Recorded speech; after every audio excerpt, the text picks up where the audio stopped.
नमस्कार दोस्तों, मैं मीना के गीत यूट्यूब चैनल पे आप सभी का दिल से स्वागत करती हूँ। मैं आप सबके बीच में लाना चाहती हूँ सोहर गीत।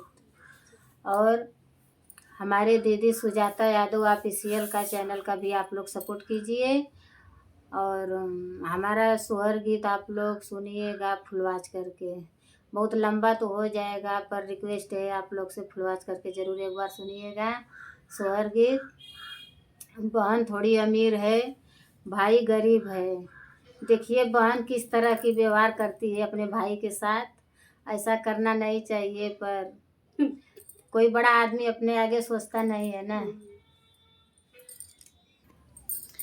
भैया के मैल बाका पड़वा बहिना देसे जाला, बहिना देसे जाला ना हो। सखिया भैया का मैल बाका पड़वा बहिना देसे जाला, बहिना देसे जाला ना हो।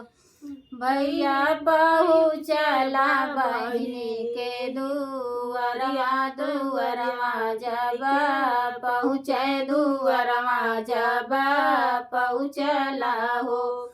बहिनी हानि लेली बाजार के वड़िया खोलवले नाही, खोलवले नाही खोलनी हो। बहिनी हानि लेली बाजार के वड़िया खोलवले नाही, खोलवले नाही खोलनी हो।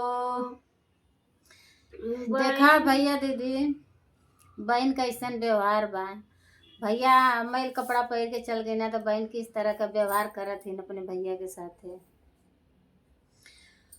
बहिनी हानि लेली बाजार के वड़िया खोलवले नाही, खोलवले नाही खोलनी हो।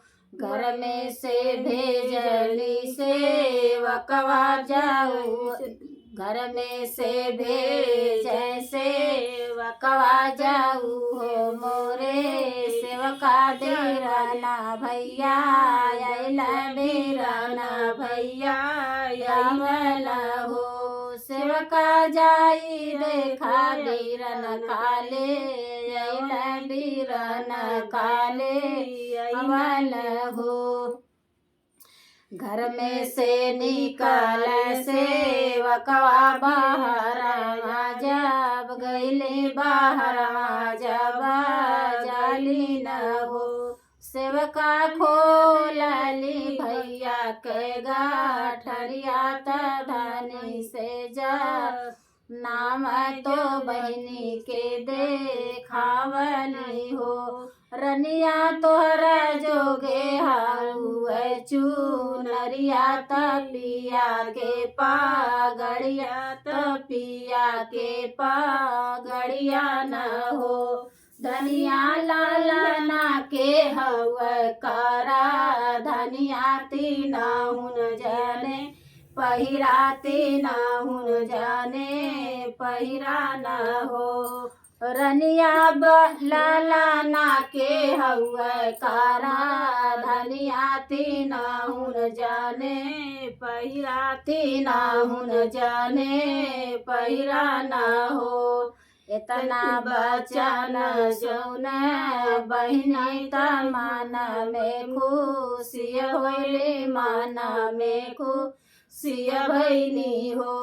बहिनी खिड़की से हो, बहिनी खिड़की से झाँकले बहिनिया बीरन के बोलाव, बीरन के बोलाव नहीं हो। सखिया खिड़की से झाँकली बहिनिया बीरन के बोलाव, बीरन के बोलाव नहीं हो।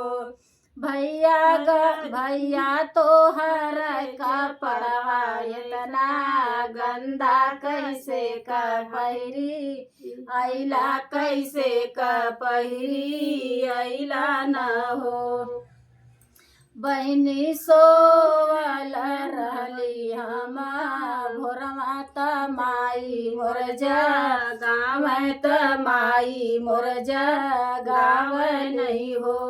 बहिनी सोवल रहली हम भोरमा त माई मोर जगाव त माई मोर जगाव नहीं हो।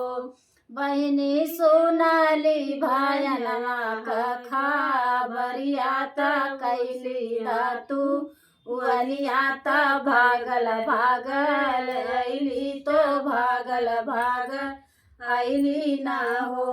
बहिनी सोनाली भायनवा खबरिया त भागल भागल अली त कपड़ा नाका चरली तो कपड़ा नाका चरी लहो। देखा भैया, बहन का देखला दिल, भैया का सामान देख के तो गदगद हो गई ने। भैया के बुला के समझावत है, सोचत है कैसे हमारे भैया चल जाना है, सब लोग देखी तो हमारी बेइज्जती होने लगी। भैया के भगाव के चक्कर में पड़ गई। हमारी भौजी बाड़ी देखना, भैया के भगाव के चक्कर में पड़ गई बाड़ी ने एकदम से। आइला तू ये भैया आइला तो बहुत बढ़िया कैला ना हो।